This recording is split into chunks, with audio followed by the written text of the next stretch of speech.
Viral হতে গেলে হচ্ছে আমি তো আর হই নাই, ভাইরাল হচ্ছে আপনারা হচ্ছে সবাই মিলে আমাকে করে দিয়েছেন। বন্ধু বান্ধবরা হচ্ছে আমাকে ভিডিওর স্ক্রিনশট দিয়ে বলতেছে এটা কি তুমি, পরে আমি বলতেছি যে হ্যাঁ এটা আমি। না এটা পড়বে না তো সবাই মিলে করে দিয়েছেন।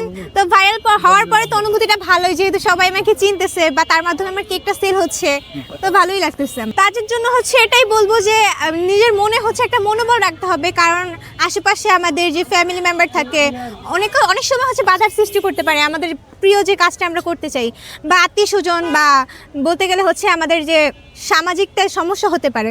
তো অবশ্যই হচ্ছে আমাদের সবার কথা হচ্ছে গায়ে মাখালে চলবে না, অবশ্যই নিজের মনে সাহস রাখতে হবে, আর সব কাজে হচ্ছে অবশ্যই সৎভাবে পরিশ্রম করতে হবে, তাহলে অবশ্যই আমরা সাফল্য অর্জন করতে পারবো। ভাইরাল কেক বলতে মানে করা হয়েছিল আর কি এক দুবার এরকম।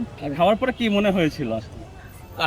এখন এক একজনের হাতের কাজ হচ্ছে এক এক রকম, তো বলতে গেলে যার মানুষের প্রত্যেকটা মানুষের টেস্টও আলাদা রকম থাকে। তো আমার কাছে যেটা ভালো লাগবে আপনার কাছে সেটা ভালো নাও লাগতে পারে।